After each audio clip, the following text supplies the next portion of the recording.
पंख फैलाकर उड़ने को तैयार, पर पैरों में जंजीरें थी। घर के आंगन से दुनिया तक उस बच्ची ने सींची कई लकीरें थी। ये लाइनें मैं उस छोटी सी बच्ची के लिए बोल रही हूँ जो 928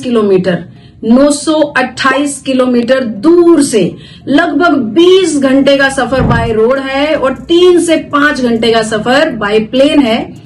लद्दाख से बच्ची चली है और रोहतक वैदिकन गुरुकुल में पहुंची है, क्योंकि सपने बहुत बड़े थे और सपने पूरे करने हैं तो घर से निकलना ही पड़ेगा। लद्दाख से नाम है स्टेंजिंग यांगडोल।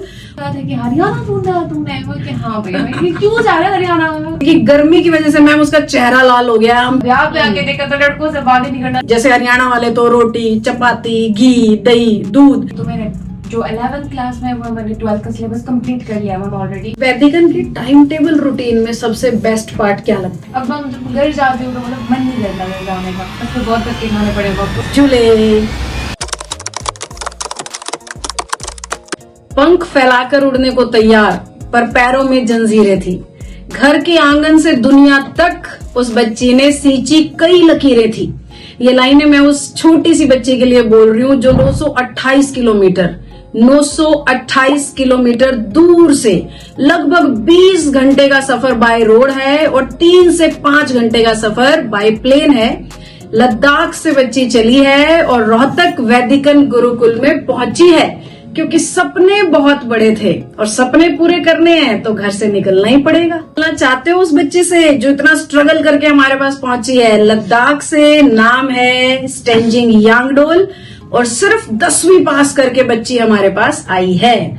तो स्टेंजिंग बेटा, सबसे पहले तो ना मेरे मन में ये सवाल है, आप ये बताओ, जब आपने 10th पास की और अपने पापा को, मम्मी को घर पे ये बताया कि मैं तो हरियाणा में जाके पढ़ना चाहती हूँ या मैं तो घर से निकल के पढ़ना चाहती हूँ, तो उनका रिएक्शन कैसा था?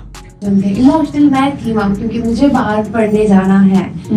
तो मैम फिर ये हो गई, सपने इतने बड़े हैं तो चल करना तो पड़ेगा मैम, कुछ करने के लिए कुछ तो होना पड़ेगा। तो मैं आ गई मैम, फिर तो मतलब जो भी हो देखा जाएगा, कुछ क्या नहीं। बेटा ये बताओ, फैमिली में कौन कौन है और अभी उनके साथ बातचीत में कैसा सा फील आता है इतनी दूर से जब आप उनसे बातें करते हो? अभी तो अच्छा होता है मैम। मेरे एक फादर है, एक मदर और मेरे 2 यंगर ब्रदर है मैम, मुझसे छोटे हैं वो दोनों। और अभी घर पे कॉल करती हूँ तो अभी ठीक ही हूँ मैम, कोई इमोशनल नहीं है, कोई टेंशन नहीं है। अब तो अच्छे से बात होती है मैम, जैसे पहले घर पे था वैसे फोन पे हो जाती है। अब मन लग चुका है? यस। अब उनकी तरफ से कोई इमोशनली आपकी तरफ से ऐसे रोने वाली फीलिंग नहीं आती है? नहीं मैम, पहले महीने में आए थे मैम 2-3 बार, अब तो धीरे धीरे करके स्टेबल हुआ। अब तो कभी कभी वो फोन मिले तो भी फोन नहीं करने का मन करता। पापा को फोन क्यों नहीं किया, कि मन ही नहीं था।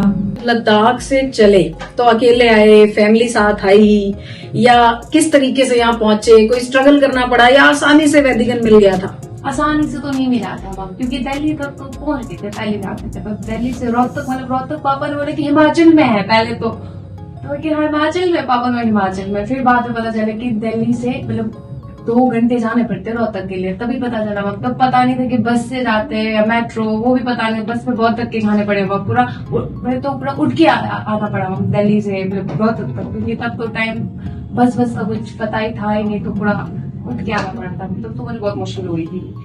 तो यहाँ पे आके तो समझ गए। तो कितने बजे पहुंचे थे आप ऑफिस में? ऑफिस में मैं और पापा निकले थे सुबह 6 बजे। पापा बोले कि जल्दी चल, क्योंकि मुझे तो पापा नेक्स्ट डे पापा की फ्लाइट थी मम्मी, मुझे छोड़ के उनको जाना था। तो 6 बजे पापा ने मुझे उठा के, फिर पापा ने बोला कि चल कैसे जाएंगे। बोला पापा ने बोला कि मतलब ऑटो वाटो से बोला। पहले तो बहुत धक्के खाए हम, फिर 8-9 बजे फिर पता चला कि बस से जाना है। फिर बस स्टेशन के पास गए तो फिर बस का वो कंफर्म किया।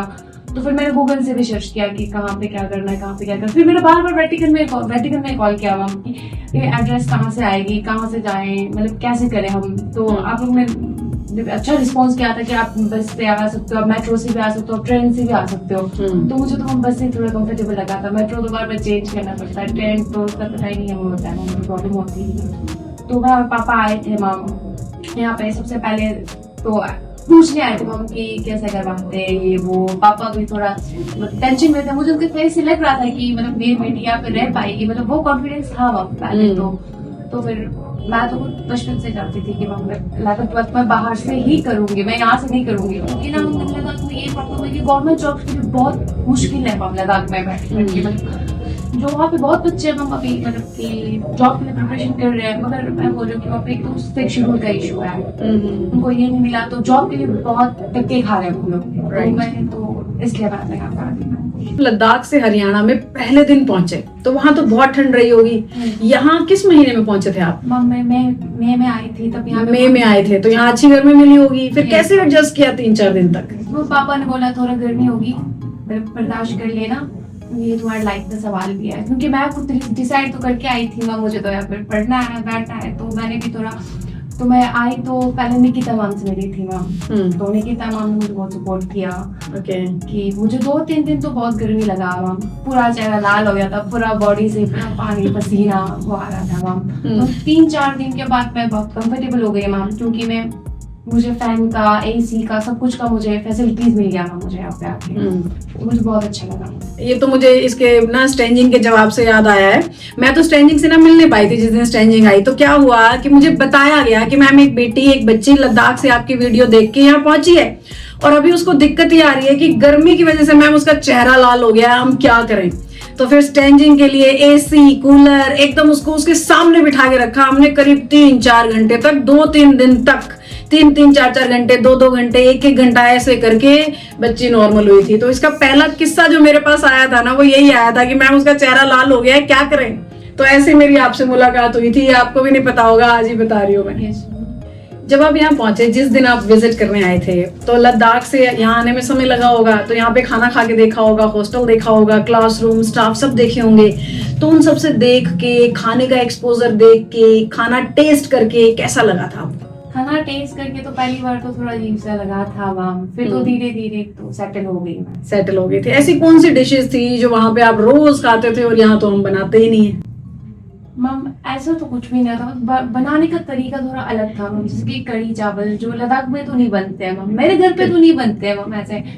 काफी पापा ने बोला कि वो तो बहुत बढ़िया होता है कढ़ी चावल, तो उनके पापा ने खाए नहीं है मैंने। और कढ़ी पकोड़े वो मुझे पसंद नहीं था मैम, अभी भी मतलब अभी तो बहुत पसंद आ गया मुझे। पहले तो क्या यार कहाँ आ गई मैं, ये लगा था पहले तो खाने को लेकर बहुत प्रॉब्लम हुई थी मैम मुझे। तो अब तो बहुत बढ़िया चल रहा है, सेटल, अब जबान को आदत हो गई है उस टेस्ट की।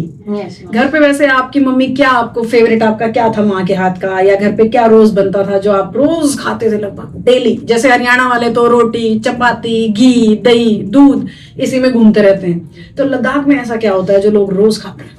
रोज तो वहाँ का नेचुरल ट्रेडिशनल फूड होते हैं। ओके, ट्रेडिशनल फूड, एग्जांपल बताओ एक आधा। एग्जांपल वहाँ पे श्क्यू, छूतगी, पावा और के होते हैं। ओह माय गॉड, एक भी नाम समझ नहीं आया। लद्दाख से जो भी इस वीडियो को देख रहे हैं, बताओ हिंदी में बताओ इन्हें कौन से डिशेस के नाम लिए हैं। वैदिकन का आपका मोस्ट फेवरेट पार्ट क्या बताना चाहोगे हमारी ऑडियंस को? मम्मी यहाँ पे स्टाफ बहुत कोऑपरेटिव है ना। ओके, मुझे फैमिली जैसा ट्रीट मिला। पहले आई थी तो मुझे लगा था कि ऐसा नहीं होगा, अब यहाँ पे आके अब मुझे सारे मेरे फैमिली के तरह बन गए यहाँ। अब कभी कभी मैं उदास हो जाती हूँ तो निकिता दीदी है जो मुझे कभी घुमाने लेके जाती है, वो बोलती है कभी मेरे घर पे भी चल पड़ना। और मुझे घर अब तो काफी सारे बच्चे मेरे फ्रेंड्स बन गए, तो घर पे भी लेके जाने के लिए बहुत वो हो गया, इनविटेशन आते रहते हैं हमारे घर चलो। वो उनके घर से मतलब सारे बच्चों का जब घर पे कॉल करने का टाइम होता है तो वो सारे दिखाते हैं कि लद्दाख से आई है, देखो मस्त दिखाती है वहाँ। ठीक है, तंजीम ये बताओ, लद्दाख में जिस तरह की बोली या भाषा बोली जाती है उसमें कुछ 2-4 लाइनें आप ऑडियंस को पहले अपनी बोली में बोलो, फिर उसको हिंदी में भी बताना, कहीं पता नहीं क्या ही बोल के चली जाए। ओके, हेलो मतलब जुले बोलते हैं लद्दाख में। ओके, चीचवात मतलब क्या कर रहे हो, चीचवात क्या कर रहे हो, और हेलो क्या था? हेलो जुले, हेलो जुले, जुले, ठीक है। और बताओ, और कैसे हो, राइट, ठीक है ना, ठीक है ना, yes. ये तो ठीक है ना से मिलता जुलता है, कैसे हैं, ठीक है ना, ओके ठीक है ना। हरियाणा और लद्दाख की पढ़ाई में कितना फर्क है बेटा? इतना फर्क तो नहीं है, पर वो है मैम क्यों वहाँ पे हमारे घर पे थी तो 24 आवर्स फोन रहता था, यहाँ पे फोन ही नहीं रहता है वहाँ तो मुझे यहाँ पे खुद से सेल्फ स्टडी करके खुद से अपने नोट्स बनाने पड़ते हैं। वहाँ पे होती थी तो यूट्यूब से देख के पूरा छान के लेके जाते थे, अब यहाँ पे तो फोन ही नहीं मिलता, तो पूरा सेल्फ स्टडी से ही। तो मेरा बहुत अच्छी भी पढ़ाई हो रही है मैम यहाँ पे आके, और सेल्फ स्टडी इतना करती नहीं थी घर पे, अब यहाँ पे आके बहुत इम्प्रूवमेंट हुआ। कितने घंटे बैठते हो सेल्फ स्टडी, कितनी आदत बन गई है? अब तो मैक्सिमम 5 आवर्स तक है। तो लगातार बैठ के पढ़ते हो, और पहले कितनी थी लद्दाख में? पहले तो 1-2 घंटा बड़ी मुश्किल से मैम, वो भी मैं यूट्यूब में शॉर्ट वीडियो देखती जाती अच्छा, वो 1-2 घंटे भी फोन के साथ, अब बिना फोन के 5 घंटे। अरे वाह, ये तो अचीवमेंट है।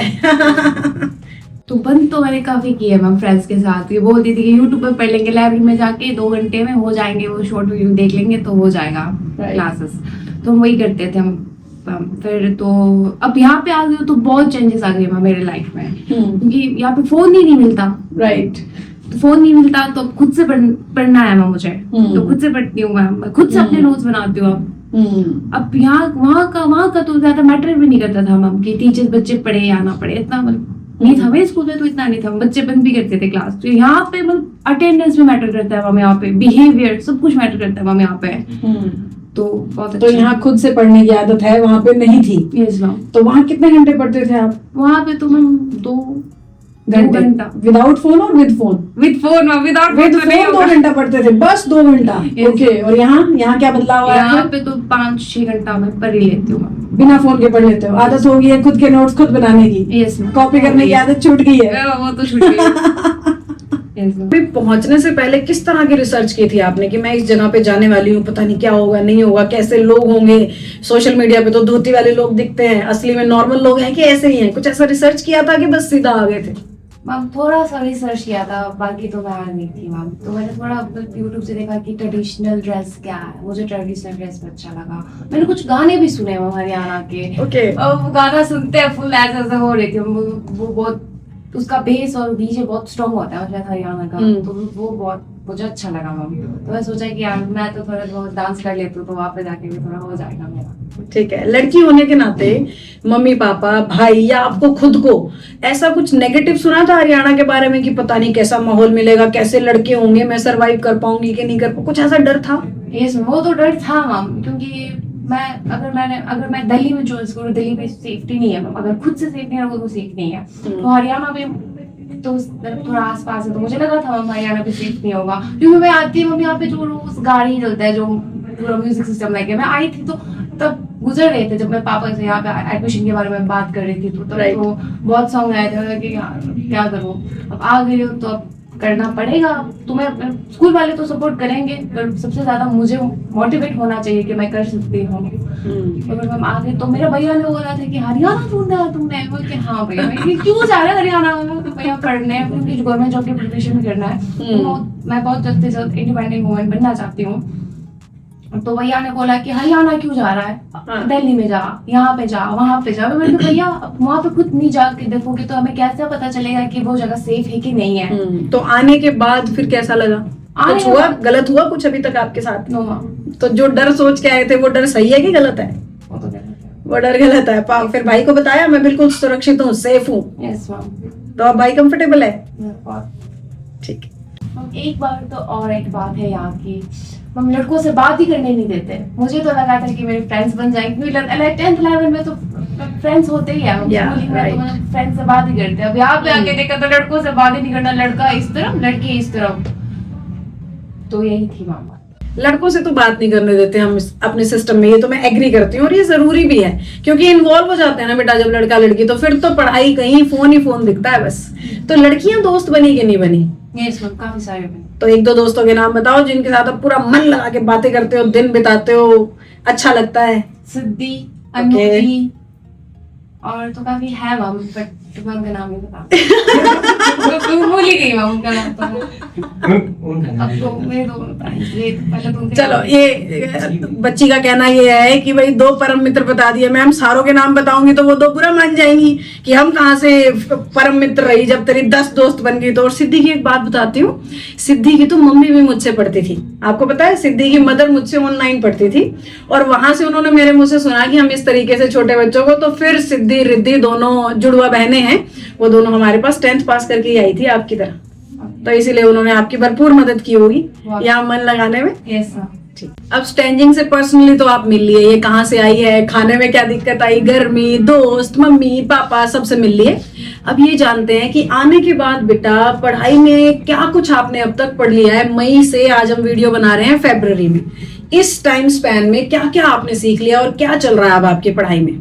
अभी मेरी पढ़ाई तो बहुत अच्छी चल रही है मैम। अभी तो मेरे जो 11th क्लास में वो मैंने 12th का सिलेबस कंप्लीट कर लिया मैम ऑलरेडी। Very good. तो मैं 75% अभी ला ही रही हूँ मैम। तो अभी तो मेरा 1 साल और बचा, तब तो मैं 95 प्लस तो आ ही जाएंगे मैम 12th में। तो राइट हम क्या करते हैं, जब बच्चा 10वीं पास करके हमारे पास आता है, जैसे स्टैंडिंग आई 10th पास करके आई, तो 11th के दौरान ही हम बच्चे को 11th के साथ साथ 12th के भी पूरे सिलेबस से गुजार देते हैं एक बार।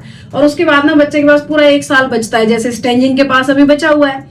तो अभी मार्च में तो 11th का दौर इसका खत्म होगा, 12th का शुरू होगा, जबकि 12th का पूरा सिलेबस करके शी इज टेलिंग कि 75% में स्कोर कर रही हूँ। और अब फिर सरकारी नौकरी वाला सिलेबस भी साथ के साथ शुरू हो ही गया है। Yes, तो ऐसा होता है जब बच्चे घर से जल्दी निकलते हैं ना, तो वो जल्दी मंजिल तक भी पहुंचते हैं। अभी स्टैंडिंग 12वीं में है और 12वीं का पूरा सिलेबस कर चुकी है और साथ के साथ सरकारी नौकरी की तैयारी भी शुरू कर चुकी है। तो कॉन्फिडेंस फील होता है कि कर लूंगी, मैं जो सपना लेके आई थी वो पूरा कर लूंगी। यस मैम, वो तो 3 साल में हो जाएगी मैम। 2-3 साल में बढ़िया नौकरी लेके चले जाओगे, Yes. कॉन्फिडेंट हो। यस वैदिकन की टाइम टेबल रूटीन में सबसे बेस्ट पार्ट क्या लगता है? मैम, वो ग्राउंड लगता है मुझे तो, ग्राउंड पे जाना, क्योंकि इतना घंटे पढ़ो फिर ग्राउंड पे जाओ फिर फ्रेश वहाँ पे कोच भी होते हैं मैम। कोच हमें अलग अलग तरह के एक्सरसाइज सिखाते हैं। कोई लोग यहाँ पे कोई लोग मोटी है तो मैं ऐसे पतले कर सकते हैं, तुम लोग ऐसे टेस्ट पास कर सकते हो। कोच तो ये भी बोलता है मैम, जो आप ऐसे यहाँ पे जो प्रिपरेशन कराते हो, तो बोलते कि इसमें से तुम्हें ये मतलब ये करने चाहिए, तुम्हारे हेल्थ के लिए ये करने चाहिए, वो करने के सजेशन भी बहुत मिलते हैं मैम कोच सर से। ग्राउंड में कितनी देर बिताते हो आप? लगभग 40 मिनट्स के आसपास। ठीक है, तो उसमें रेस करते हो, एक्सरसाइज करते हो, क्या क्या कराते हैं कोच साहब? दौड़ाते हैं पहले तो 3 मिनट दौड़ाते हैं, फिर कोच एक्सरसाइज करवाते हैं मैम, पूरा लेट के भी, पूरा ऐसे घूम के भी कुछ तो करवाते मजा आता है वो करने में आपको? पूरा पढ़ाई करने के बाद एकदम बॉडी का स्ट्रेचिंग हो जाती है, हैं। राइट? फिर थोड़ा सा शांति भी हो जाता है कि अच्छा लग रहा है। बहुत अच्छा लगता है। मजा तो सबसे ज्यादा ग्राउंड में आता है। बोर क्या करने में होते हो रूटीन वाले टाइम टेबल में? सेल्फ स्टडी में थोड़ा वो आदत भी नहीं है ना, घर पे फोन के साथ होती थी, यहाँ किताबों के साथ होती है, तो वो थोड़ा बोरियत भरा लगता है। ठीक है, हॉस्टल में जब से रह रहे हो तब से एक्सपीरियंस कैसा है बेटा? सेफ्टी का भी बताओ और जो फेलो आपकी स्टूडेंट्स हैं, फ्रेंड्स हैं, उनका भी बताओ। मैम हॉस्टल में तो बहुत अच्छा है मैम, खाना बहुत अच्छा मिलता है मैम। मैंने सुना है कि मैम खाना अच्छा नहीं मिलता हॉस्टल में, खाने की वजह से बीमार हो गई, ये हो गई, वो हो गई। मैंने बहुत सुना है मैम। यहाँ पे आके मैं बीमार बिल्कुल भी नहीं हूँ मैम खाने की वजह से। अगर मैं लद्दाख से आई हूँ तो यहाँ पे खाने की वजह से बीमार हो सकती हूँ, बीमार नहीं होगा मैं। यहाँ पे बहुत नीट एंड क्लीन हाइजीन खाना मिलते हैं मैम। यहाँ पे खाना भी और सेफ्टी भी बहुत बहुत अच्छा मिलता है। सेफ्टी भी मिलता है। बच्चे हिंदी में कंफर्टेबल नहीं है ना, इसलिए ऐसे सेंटेंस निकल रहा है। We can understand, don't worry. तो सेफ्टी में क्या क्या क्या फील आता है? घर से यहाँ पे घर जैसा लगता है कि ऐसा लग रहा है किसी और के घर में सो रही हूँ? घर जैसा ही लगता है मुझे तो। यहाँ पे खाने में भी कंफर्टेबल है और स्टाफ एंड ऑल सब कंफर्टेबल है, बिल्कुल पूरी तरह से मन लगा हुआ है। यस मैम, मजा आ रहा है। अब मैं जब घर जाती हूँ तो मतलब मन नहीं करता घर जाने का। बस एक ही बार घर जाके आई हूँ, तब तो घर तो इमोशनल होगी गई थी। स्टैंडिंग के पिताजी सुन रहे हो ना, आपकी बच्चे यहाँ पे सेट हो चुकी है कि घर की याद नहीं आती। ठीक है स्टैंडिंग बेटा, आप अपने पापा के लिए भी कुछ 2 लाइनें कैमरे में से बोल दो, अच्छा लगेगा उन्हें सुन के। Okay, ma'am. To abale nga gyoksa yuan nga ka thank you ki nga iro sila alam chukste abale rangi ka barosa choste ki sila no kuzete to nga matat pora thank you. हमें कुछ समझ नहीं आया, कृपया हिंदी में translate करें। तो मैंने ये बोला कि पापा थैंक यू कि आपने मुझे बहुत सपोर्ट किया, यहाँ पे पढ़ने के लिए भेजा, thank you. Okay, it was a very long thank you. तो मैम मैं तो यहाँ पे मतलब जू में भी घूमने के लिए गई, और मैंने मोमोज भी कभी कभी थोड़ा स्विम होता है तो कभी कभी मोमोज खाने के लिए भी लेके जाते हैं मैम यहाँ से, तो मुझे बहुत अच्छा लगा। स्टैंडिंग जब भी उदास होती है तो जो निकिता दीदी से सबसे पहले मिली, मतलब निकी हमारी स्टाफ है, मुझसे तो छोटी है तो मैं तो निकी चिकी बुलाती हूँ उसको। तो निकिता दीदी इनको बार बार, वो खुद भी खाने की शौकीन है और वो खुद खाने की शौकीन है, तो जब जब आप कहते हो मैं उदास हो रही हूँ, वो सोचती है मेरा भी मौका है, इसे भी मोमो खिला लाऊंगी, खुद भी खाया आऊंगी। तो इस तरीके से 3 से 4 राउंड्स तो आपके मोमो पार्टी के हो चुके हैं। अब वहाँ पर घूमने भी गई हूँ गाड़ी में। ओके, और रोहतक का जू कैसा लगा जब घूमने गए? तो और लद्दाख में भी जू होगा फिर तो? लद्दाख में तो है मैम। तो वहाँ की और यहाँ के जानवरों में कुछ फर्क था? ये मैं अपने लिए पूछ रही हूँ। डिफरेंस था। होना भी था, मजाक की बात है। चलिए स्टैंडिंग बेटा, अपनी तरफ से आप हमारी ऑडियंस को क्या मैसेज देना चाहोगे, क्या कहना चाहोगे जो अभी लोग सुन रहे हैं आपको? और नेहा मैम अफोर्डेबल फीस पे बच्चों को पढ़ाते हैं यहाँ पे, और मेरी फ्रेंड से भी लद्दाख से कॉल आई, पूछ रही कि फीस कितना होगा, कैसे होगा, वो बहुत पूछेगा। तो नेहा मैम जो यहाँ के जो इंटरस्टेट वाले जो बच्चे आते हैं उनका बहुत एफोर्डेबल फीस ही होता है वेटिकन का। देखो रोहतक में ना हम वेटिकन और वेदिकन दो अलग अलग संस्थाएं चलाते हैं। बच्ची बार बार वेटिकन इसलिए बोल रही है कि हमारा यूट्यूब चैनल है वेटिकन के नाम से, फेसबुक पे हूं मैं नेहा मैम इंग्लिश के नाम से, और एडमिशंस जो गुरुकुल में होते हैं उसका नाम है वेदिकन। तो आप कंफ्यूज मत होइएगा, वेटिकन और वेदिकन गुरुकुल एक ही चीज है, एक ही ऑनर है, एक ही व्यक्ति है, थोड़े से रूल्स, पढ़ाने का तरीका अलग है। अब क्या होता है कि कोई बाहर से आता है ना, उसके मन में डर होता है कि कैसे रहूंगा, कैसे नहीं रहूंगा। तो इस वजह से इंटरस्टेट से जितने भी बच्चे यहाँ पे आए हैं, सिर्फ लद्दाख से स्टैंजिंग नहीं, जितने भी देश के किसी भी कोने से बच्चे आए हैं, उन सभी की फीस ऑलमोस्ट फ्री बराबर। हम सिर्फ उनसे रहने खाने का पैसा लेते हैं, ट्यूशन का, पढ़ाई का बहुत ही कम फीस में हम उन्हें पढ़ा रहे हैं। तो आपके बच्चे को लाने से पहले आप डरना मत कि बहुत ज्यादा पैसे लगेंगे, ठीक सी फीस देके आप बहुत अच्छी पढ़ाई यहाँ पे कर सकते हो। राइट स्टैंजिंग? Yes ma'am. अपनी तरफ से आप हमारी ऑडियंस को क्या मैसेज देना चाहोगे, क्या कहना चाहोगे जो अभी लोग सुन रहे हैं? आज तो आप मेरा बस वीडियो मतलब इंटरव्यू देख रहे हो, अब बहुत जल्द आप तो ये भी देखोगे कि मैं नौकरी लेके जा रही हूँ यहाँ से। तो आप लोग फिर जुड़े रहना कि मैं आपको दिखाऊं कि मैं भी नौकरी लेके जा रही हूँ यहाँ से, बहुत जल्द लेके जाने वाली हूँ यहाँ से। मैं वेदिकन गुरुकुल के माध्यम से ना कोशिश कर रही हूँ छोटे छोटे बच्चों का जीवन बनाने का। पूरे देश में जहां से भी जो भी मुझे फिलहाल सुन रहा है, बिना डरे अपनी बेटियों को, बेटों को जल्दी करियर निर्माण के लिए 9th के बाद, 8th के बाद, 10th के बाद, 11th में, 12th के बाद, किस क्लास में है आपका बच्चा, 8वीं पास बच्चे को आप मेरे पास ला सकते हो। और हमारे पास आने के बाद फोन से दूर होके जो बच्चे का पढ़ाई में मन लगेगा ना, वो आपको देश में कहीं और बड़ी मुश्किल से या फिर नहीं मिलने वाला है। तो एडमिशन अभी चल रहे हैं नए सेशन के। स्क्रीन पे जो नंबर्स हैं, या नंबर याद भी हो गया होगा अब तक, तो आपको जल्दी से अपनी मीटिंग शेड्यूल कीजिए और रोहतक पहुंचिए।